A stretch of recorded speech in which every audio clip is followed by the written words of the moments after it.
සියලු දෙනාටම යහපතක් වෙන්න කියලා මම ප්‍රාර්ථනා කරනවා මුලින්ම. අදත් මම ඔයාලට වටිනා කියන වීඩියෝ එකක් දෙන්න කියලා කල්පනා කරා. ඔයාලට දෙහි කැපීමේ මන්ත්‍රයක් හා දෙහි කැපන ආකාරය ඔයාලට විස්තරාත්මකව කියලා දෙන්න තමයි හදන්නේ. මොකද සාමාන්‍යයෙන් මේ දේ ඔයාලා හැම කෙනෙකුටම වගේ වටිනවා. මොකද දේවාල කරන අයට වගේම සාමාන්‍යයෙන් වෛද්‍ය ක්ෂේත්‍රයේ නිරත වෙලා ඉන්න සිංහල වෛද්‍යකමේ නිරත වෙලා ඉන්න අයට වගේම සාමාන්‍යයෙන් ඔයාලට හැකියාවක් තියෙන අය හැම කෙනෙකුටම මේක වටිනවා. ඉතින් මම එකයි කියන්නේ ඔයාලට මේ වගේ වටින වීඩියෝ ගෙන හින්දා මාව එකතු කරගෙන subscribe කරලා තියාගන්න කියලා. මගේ වීඩියෝ හරියට විස්තරාත්මකව බලලා ඔයාලට වැඩක් ගන්න පුළුවන්. ඔයාලා අනිවාර්යෙන් මම ඒකයි පෙලක් වීඩියෝ මම දිගට ගේන්නේ. මොකද ඔයාලට විස්තරාත්මකව මේ දේ කියලා දෙන්න ඕනේ. ඉතින් ඔයාලා විස්තරේ යව බලන්නේ නැතුව ඔයාලා හරියට මේ දේ ඉගෙනගෙන ඔයාලා යන්ත්‍ර මණ්ඩ සාර්ථක වැඩ කටයුතු කරන්න ඔයාලට එතකොට එකෙන් ප්‍රයෝජනයක් ගන්න පුළුවන්. හරි මම අද ඔයාලට දෙහි කපන්න මන්ත්‍රයක් කියලා දෙනවා. ඒ වගේම මන්ත්‍රේට සාමාන්‍ය එකට අවශ්‍ය දේවල් ඒ වගේම කරන්න ඕන දේවල් ඒ විදිය වගේම කරන්න ඕන ආකාරය මම කියලා දෙන්න. ඔයාලා සාමාන්‍යයෙන් දෙහි කපන දේට ගොඩක් අය දෙහි කපන්න කියන දේ සාමාන්‍යයෙන් බය ගතියක් තියෙනවා. ඉතින් බය වීමට අවශ්‍යතාවයක් නැහැ දෙහි කපන්න. මොකද දෙහි කපනවා කියන්නේ ඒක සාමාන්‍යයෙන් තමන්ගේ හිත මනස පිහිටවාගෙන කරන්න ඕන දෙයක්. නිකන් කලබලයට කරන්න හොඳ දෙයක් නෙමෙයි. සාමාන්‍යයෙන් දෙයක් කරනකොට තමන්ගේ විශ්වාසයෙන් ඒකට සාධ්‍රාව ඇති කරගෙන බක්තිය ඇති කරගෙන තමයි කරන්නේ. දැන් ඔයාලා විශේෂයෙන් දැන් දෙහි කියන දේ සාමාන්‍ය මිනිස්සු ගන්න දේවල් තියෙනවනේ. ආහාර වලට ගන්නවා. එතකොට ලෙඩ රෝග වලට ගන්නවා. බෙහෙත් ඖෂධ හදාගෙන හැම දෙයකටම ගන්න දෙයක් තමයි දෙහි. ඉතින් මෙහෙම දෙයක් තියෙනවා මම ඔයාලට දැන් මේක කියන්නම්. ඔයාලා සාමාන්‍යයෙන් දෙහි කපනකොට කෑමකට දෙහි කපනකොට ඔයාලා සාමාන්‍යයෙන් දෙහි ගෙඩිය පැත්තකින් තමයි කපන්නේ. පෙලක් අයිරින් දෙහි ගෙඩිය කෙලින්ම කපනවා. ඉතින් මෙහෙම දෙයක් තියෙනවා ඔයාලා සාමාන්‍යයෙන් දෙහි කපනකොට සාමාන්‍යයෙන් දැනුවත් වෙන්න ඕන. ඒ වගේම දෙහි ගෙඩිය ගැන නොදන්න අයට මම මේ දැනගන්න කියන්නේ. ඔයාලා හිතන්නේ සාමාන්‍යයෙන් දෙහි ගෙඩියක් දෙකට මැදින් සාමාන්‍යයෙන් කෑමකට ගන්න කපනවා. එතකොට ඔය කෙනා සාමාන්‍ය මොකක් හරි ප්‍රශ්නයක් නිසා ඔය කෙනාට රෝගාතුරයක් ඇති වෙනවා. කොහොම මනුස්ස දෝෂයක් ඇති වෙනවා. එතකොට ඒ වගේ කරන කෙනාට කොහේ හරි කෙනෙක්ගෙන් හරි නැත්නම් කවුරු හරි කෙනෙක් ආවලා හරි ඒ කෙනාට සාත්තුවක් කරනවා. තොවිල් පෙවිල් කරනවා. ඒ කෙනාට දෙහි කැපුවට කොයි වෙලාවෙත් ඒ කෙනාට එකෙන් පිහිටක් ලැබෙන්නේ නැහැ. මොකද ඒ කෙනා දෙහි ගෙඩියට කරන්නේ අගෞරවයක්. මොකද මේ වගේ වැඩවලට සාමාන්‍යයෙන් විශේෂ ආකාරයේ වැඩවලට ගන්නකොට තමයි දෙහි ගෙඩිය මැදින් කපන්නේ. ඉතින් සාමාන්‍යයෙන් අර තමන් කැමරට ගන්නකොටත් එහෙම කැපුවොත් එමේ ඒකෙන් තමන්ට ඉතින් ඒ වගේ පැත්තෙන් පිහිටක් ලැබෙන්නේ නැහැ. ඉතින් මම ඒකයි කියන්නේ දෙහි ගෙඩියකට අනිවාර්යෙන් ගරුත්වයක් තියාගන්න. ගරුත්වයක් තියාගෙන ඔයාලා වැඩ කටයුතු කරගත්තොත් ඔයාලට දෙහි ගෙඩියෙන් උනත් හිතන්න බැරි දේවල් කරගන්න පුළුවන්. විශේෂ දේවල් කරගන්න පුළුවන්. ඉතින් ඒ වගේම ඔයාලා දෙහි කපන්න ගන්නකොට ඔයාලා අනිවාර්යෙන් දෙහි ජීවම් කරගන්න. ඔයාලා අහලා ඉතින් දෙහි ජීවම් කරගන්නවා කියලා. දෙහි සාමාන්‍යයෙන් අපි දෙහි ගෙඩිය අරන් ඒ වෙලේට මන්ත්‍රය කියලා කැපුවට වැඩක් නැහැ. ඔයාලා අනිවාර්යෙන් දෙහි ජීවම් කරගන්නවා 108 වාරයක්වත් ඒ දෙහි ජීවම් කරන මන්ත්‍රයෙන් ජීවම් කරගන්න ඕනේ. අද මම මන්ත්‍රයක් දෙන්නම් ඔයාලා දෙහි ජීවම් කරගන්න දෙහි කපන්න පුළුවන් මන්ත්‍රයක්. ඔයාලට පුළුවන් මේ මන්ත්‍රය 108 වාරයක් ජීවම් කරගන්න. ජීවම් කරගෙන වෙලා ඔයාලා දෙහි කපන්න ගන්න. ඔයාලා ඒ තියෙන කෙනාගේ තියෙන දෝෂ සියල්ලම කැපේ. ඉතින් ගොඩක් අය මෙහෙම දෙයක් තියෙනවා දෙහි කපලා එක එක දේවල් කරනවා. පෙලක් අය කනතු වලට ගෙනින් දානවා. පෙලක් අය ජලාශ වලට දානවා. පෙලක් අය කපලා වතුර බඳුනකට දානවා. ඉතින් ඔය එහෙම දේවල් කරනවා. මම ඔයාලට නිවැරදිව දෙහි කපන්න ඕන ආකාරය මම අද කියලා දෙන්න. ඔයාලා මුලින්ම දෙහි ගෙඩි 21ක් විතර ගන්න ඕන. දැන් සාමාන්‍යයෙන් කාගේ හරි දෝෂයක් කපනවා කියලා හිතනවා. කාගේ හරි කෙනෙක්ගේ තියෙන මොකක් හරි දෝෂයක් කපන්න යනවා. ඔයාලා හිතන්නකෝ අමනුෂ්‍ය දෝෂයක් කියලා. නැත්නම් අනවින පොඩි වෙන. ඔයාලා දෙහි ගෙඩි 108 වාරයක් මේ මන් දෙන මන්ත්‍රයෙන් ජීවම් කරගන්න. මුලින්ම මම ඒකයි කියන්නේ දෙහි 108 වාරයක් ජීවම් කරගන්න. 108 වාරයක් ජීවම් කරගෙන ඔයාලා සාමාන්‍යයෙන් මන්ත්‍රයෙන් කියන ගමන් ඒ කෙනාට ඒ තියෙන දෝෂ කපන්න ඕන. අනිවාර්යෙන් ගිරේ ගන්නකොට ගිරේ හරියට දෙහි ගෙඩිය මැදට තියන්න ඕන. ඒක දෙහි ගෙඩිය මැදට තියලා වෙලා ඔයාලා දෙහි කපන දැන් සාමාන්‍යයෙන් කපන කෙනා ඉන්නවනේ. රෝගියා ඉන්නවා. රෝගියාගේ හිස මුදුනේ සිට දෙපසට කපන්න ඕන. ඒ කියන්නේ එක පැත්ත වම් පැත්තට කපනවා, ඊළඟ පැත්ත දකුණු පැත්තට කපනවා, ඊළඟ පැත්ත හිස මැදින් කපනවා. එහෙම කපලා ඊට පස්සේ පාද වලට කපනවා. කකුල් දෙකට කපන්න ඕන. ඉතින් ආන් එහෙම තමයි දෙහි කැපීම කරන්නේ. එතකොට තමයි ඔයාලට ප්‍රතිඵල ලං කරගන්න පුළුවන්. ඒ වගේම දැන් මම ඔයාලට කියන්නම් දෙහි ගෙඩි කොහොමද ජීවම් කරගන්න අවශ්‍ය මේ දේවල් කරගන්න කියලා. දැන් ඔයාලා දෙහි ජීවම් කරනකොට ඔයාලා සාමාන්‍ය මේ වගේ දෙයක් කරගන්නවා. ඔයාලා සාමාන්‍ය මල් බුලත් තටුවක් හදාගන්න. කියන්නේ සාමාන්‍යයෙන් ඔයාලට පුළුවන් කුඩා මේසයක් ගන්න. මේසයක් හෝ පිරිසුදු පුටුවක්. ඒ කියන්නේ සාමාන්‍ය වාඩි වෙන ඒවා හොඳ නෑ මේ දේවල් වලට. මොකද සාමාන්‍ය තමන් ප්‍රයෝජනයක් ගන්නන කරන්නේ. ඒ වගේ දේවල් වලට එක්ක ඔයාලා සාමාන්‍ය මේසයක් හදාගෙන තියාගන්න. සාමාන්‍ය මෙහෙම දෙයක් තියෙනවා. ඔයාලා මේ යంత్ర මන්ත්‍ර වැඩවලට ගන්න ඔය අඳුන් බලන්න එහෙම ගන්න මේස තියෙනවා නම් ඒවට ඇන තියන්න නැතුව හදා ගන්නවා නම් හොඳයි. මොකද යంత్ర මන්ත්‍ර වැඩ කරනකොට ඒවට ඒ සාමාන්‍ය යකඩ ඇන තියෙන දේවල් ගන්න නෑ. ඒකුල් ප්ලාස්ටික් ගන්න නැත්නම් ඔයාලට පුළුවන් ලී වලින් ඇන තියන්න නැතුව ලී වලින්ම නිම කරපු පුටුවක් හෝ මේසයක් ලබා ගන්න. ඉතින් ඒ විදිහට ගත්තොත් තමයි ඔයාලට ප්‍රතිඵල ලං කරගන්න පුළුවන්. මොකද යකඩ වලට දැන් ඔයාලා හිතන්නකෝ ඇති ජීවම් කරන දේවල් වල ඔයාලා යක්කු පෙරේතයෝ දැන් සාමාන්‍ය ඒ වගේ දේවල් කරන අය තියෙනවනේ. සාමාන්‍ය යක්කුන්ගෙන් මේ දෙයක් ජීවම් කරනවා. යක්කු එනවනේ ඔය තැන් වල. එතකොට යකඩ වලට යක්කු බයයි. යක්කු එන්නේ නැහැ යකඩ තියෙන තැන් වලට. ඉතින් ආන් ඒකයි කියන්නේ සාමාන්‍යයෙන් ඇන තියපු නැති දෙයක් ගන්න. මොකද යකඩ තියෙනකොට ඒ දේවල් වල අර මේ තියෙන හාස්කම් ලබා ගන්න බෑ. ඒ හින්දා අනිවාර්යයෙන්ම ඇන තියපු නැති මේසයක් හෝ පුටුවක් ගන්න. ඒ වගේම ඔයාලා මේක ජීවම් කරගන්නකොට ඔයාලා අනිවාර්යෙන් එම තටුව සාමාන්‍යයෙන් ඔයාලා මල් බුලත් තටුවක් හදාගන්න. ඒකට බුලත් තියන්න ඕනේ. මල් සුදු මල් හෝ පාට මල් තියන්න ඕනේ. ඒ වගේම ඔයාලා මේකට මේ සාමාන්‍ය මල් වර්ග 5ක් 6ක් ඒ වගේ තියාගත්තා නම් හොඳයි. මල් වර්ග 7ක් විතර. ඒ කියන්නේ පාට මල් තියාගන්නවා නම් හොඳයි මේ වගේ දේවල් වලට. ඒ වගේම පහනක් සාමාන්‍ය පිරිසුදු අලුත් පහනක් ගන්න මේ දේවල් කරනකොට. අලුත් පහනක් අරගෙන ඔයාලා සාමාන්‍ය පුවක් මලක් ගන්න ඕනේ. පුවක් මලක් කරන් මල් කිනිටි වටේට තියාගන්න. තියාගෙන ඔයාලට පුළුවන් කපුරු හඳුන් කූරු පිනිදිය. ඒ වගේ දේවල් වගේම එතෙන්ද මේ සාමාන්‍යයෙන්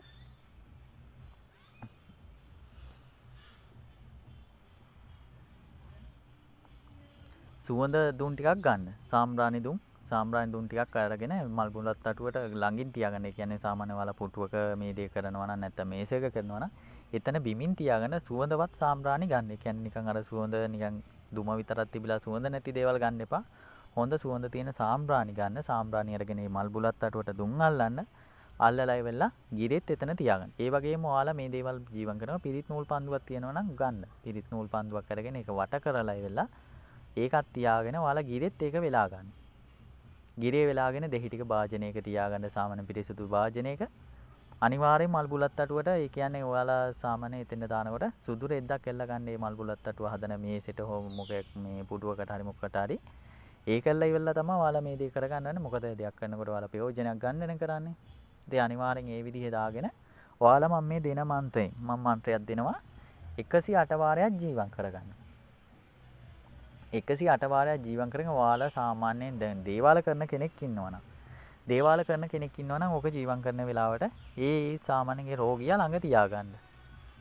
ළඟ තියාගෙන ඔයාලා මේ ජීවම කරන්න. එතකොට ඒ කෙනා සාමාන්‍යයෙන් ඔයා කරන මොකක් හරි දෝෂයක් තියෙන දිෂ්ටි වෙන්න එහෙම ගනි. එතකොට ඔයාලට පුළුවන් මේ බලා ගන්න මොකක්ද එයාට තියෙන රෝගේ සාමාන්‍ය අමනුස්ස දෝෂයක්ද නැත්නම් වෙන දෙයක්ද කියලා ඔයාලට බලා ගන්න පුළුවන්. ඉතින් බලාගෙන ඔයාලා හරියට මේකට ප්‍රතිකාල්මයක් කරොත් එහෙම ඔයාලට ප්‍රයෝජන ගන්න පුළුවන්. ඉතින් ඒකයි මම කියන්නේ ඔයාලා දේවල් හරියට පිළිපැදලා කරගන්න. එතකොට ඔයාලට ප්‍රයෝජනයක් ගන්න පුළුවන්. හරි මම ඔයාලට මේකේ මන්ත්‍රය ලබා දෙන්නම්. මන්ත්‍රය වගේම මේ ඔයාලා අනිවාර්යෙන් මේක කරන්න ඕන විදිහත් මම දැන් කියලා දුන්නා. තව ටිකක් තියෙනවා. ඒ ටිකත් මම කියනවා. මන්ත්‍රය දීලා ඉවරලා කියනවා. ඕම් දිස් ලංකා ජීවන්තුමා කයිලේල් පල බහිරවාම් සූම් ක්‍රීම් බූම් පේතුහි විස්පිස් කීමාලාබන්ති බාටි බාටා තෝ වරා ගිම් ගිඩි දෙස් හරේ පොඩි පෝ මේක තමයි මන්ත්‍රය. ඊට කුඩා මන්ත්‍රයක්. ඔයාලට මේක දෙහි අනිවාර්යෙන් 108 වාරයක් ජීවම් කරගන්න.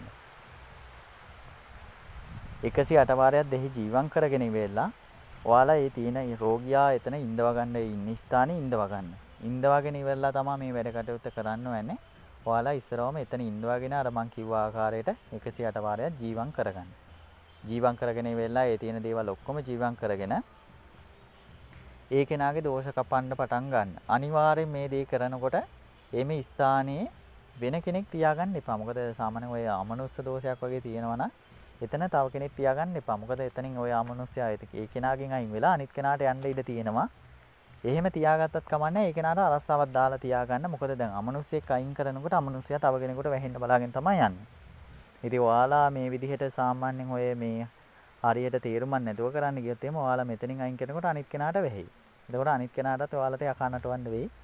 ඒ නිසා ඔයාලා මේ දේ හරියට විමසිල්ලෙන් කරන්න මම ඒකයි කියන්නේ උපදෙස් හරියට පිළිපැදලා වැඩ කරන්න කියලා.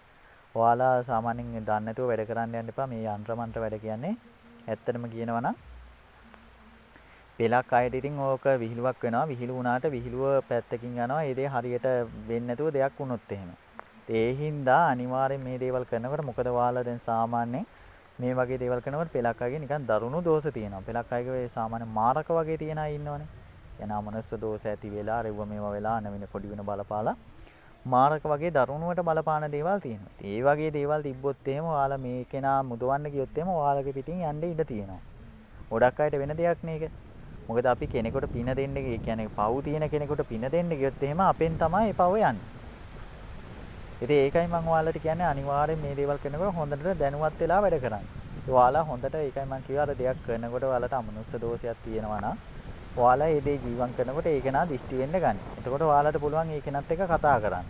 ඒක කතා කරන් පස්සේ ඒ ඉන්න කෙනා කතා කරයි ඔයාලට කවුරු හරි එක්කෝ මේ ළඟ පාත මැරිච්ච කෙනෙක් නැත්නම් නෑදෑ කෙනෙක් නැත්නම් අවුරුදු 100,000 ගණනකට කලින් මැරිච්ච කෙනෙක්. ඒ වගේ කට්ටිය පරම්පරා පිටින් එනවනේ ඔය වගේ කට්ටියට වැහෙන්න. ඉතින් ඕනෑම කෙනෙක් එන්නේ ඕනෑම කෙනෙක්ගේ අරමුණ තමයි පින් ගන්න බැරි කෙනෙක් නම් එයාගේ අරමුණ මේ මිනිස්සෙකුට වැහිලා හරි ඒකනත් එක්ක ජීවත් වෙන්න. නැත්තම් පින් ගන්න පුළුවන් කෙනෙක් නම් අරමුණ එයා බලන්නේ එයා මේ මිනිස්සු ලව්වලා පින් ටිකක් අරගෙන එතනින් අයින් වෙලා යන්නේ. ඉතින් ඔයාලා අනිවාර්යෙන් මේ පින් ගන්න පුළුවන් අය ඉන්නවා නම් ඒ කෙනාගේ විස්තර අහගන්න ඒ කෙනාට යන්න ඕනන්නේ මොනවද මොන දේවල්ද දුන්නොත් යන්නේ. ඒ විදිහේ විස්තර අහගන්න මම ඒකයි කිව්වා දෙහි ජීවන් කරනකොට ඒ කෙනා දිෂ්ටි වෙන්න ගනි. එතකොට විස්තර අහගන්න ඒකල්ලා ඒ කෙනා කියන විදිහට ඒ කියන්නේ මෙහෙම අය ගොඩක් අය ඉතින් ඔය ඔය ඕන් නැති දේවල් ඉල්ලනවා. ඒ කියන්නේ බිලි ඉල්ලනවා, බිලි පූජා, ඒ වගේ දේවල් දෙන්න කැමති වෙන්න එපා කවදාවත්. මොකද ඇත්තටම එහෙම කරන්න ගියොත් එimhe ඊළඟට ඉතින් ඊළඟ බිල්ල වෙන්නේ ඔය කරන කෙනා තමයි බිල්ල වෙන්නේ. ඒ හින්දා මේ දේවල් කවදාවත් කරන්න යන්න එපා. ඒ කෙනාට පුළුවන් උපරිම විදිහට මොකද යකාට ඕන විදිහ නැට වෙන්න යන්නත් එපා කවුරු. ඔය වගේ දේවල් කරනකොට මෙහෙමයි යකු වගේ අය ඉන්න අය දිෂ්ටි වෙන්න ගන්නවනේ. එතකොට යකා කියන දේවල් දෙන්න යන්න එපා. ඔයාලා කැමති විදිහ තමයි යකා නම්වා ගන්න ඕනේ. ඒ විදිහට කරන්න. එතකොට මේ දෙහි කපන එකෙන් ඔයාලට පුළුවන් අමනුෂ්‍ය දෝෂ වගේම ඇස්වහ කටවා දෝෂ. ඒ වගේම ඔයාලට තියෙන අනවින කොඩි වෙන බන්ධන. ඒ සියලු දෝෂ මේ මන්ත්‍රයෙන් කපන්න පුළුවන්. මේක ඒකයි මම කිව්වේ 108 වාරයක් ජීවන් කරගන්නවා. ජීවන් කරගෙන තමයි වැඩේ කටයුත්ත කරන්න ඕනේ. ඔයාලා අනිවාර්යෙන් දෙහි කපන්න ගන්නකොට ඒක සාමාන්‍යයෙන් ඔයාලා දෙහි කපනකොට දෙහි කපන ස්ථානයේට වතුර භාජනයක් පිරිසිදු භාජනයක් තියාගන්න. මේක සාමාන්‍යයෙන් අර බේසමක් වගේ එකක් තමයි ගොඩක් වටින්නේ.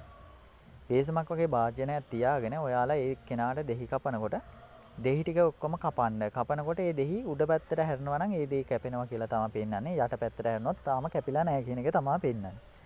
ඒ ඔයාලා අනිවාර්යෙන් දෙහි කපනකොට ඒක ගැන විමසිලිමත් වෙන්න. දැන් ඔය ගොඩාක් අය රංගපානවා සාමාන්‍යයෙන් දෙහි ගෙඩි රට්ටු වෙනවා, කළු වෙනවා, එහෙම කියලා කියනවා. ගොඩක් අය කරන්නේ ඔය දෙහි වල සාමාන්‍යයෙන් කපනකොට ගිරේ අරිව්ව මේවා, තින්ත අරිව්ව මේවා නිකන් පේන්නේ මිනිස්සුන්ට පේන්නේ නැහැ මොනවද තියෙන්නේ කියලා. එහෙම ගාගෙන කපනවා. ඉතින් කපපුවාම පේන්නේ නිකන් ඒක පාට වෙලයි.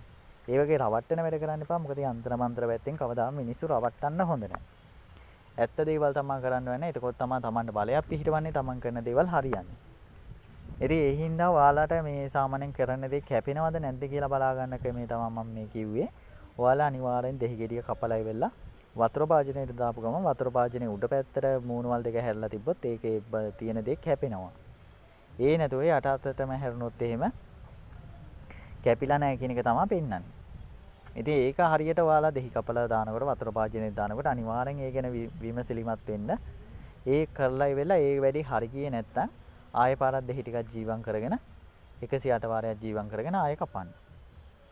ඉස්සරවම ඔයාලට මම ඒකයි කිව්වේ 21ක් ජීවන් කරගන්න. සමහර විට ඔය 21 ඇතුළට ඒ කෙනාගේ දෝෂ කැපිලා දෙහි ගෙඩි උඩ පැත්තට හැරෙන්න ඉඩ තියෙනවා. ඔයාලා කපලා දානකොට දෙහි ගෙඩි ටික උඩ පැත්තට හැරෙන්න ඉඩ තියෙනවා. එතකොට ඒ කෙනාගේ දෝෂ කැපෙනවා.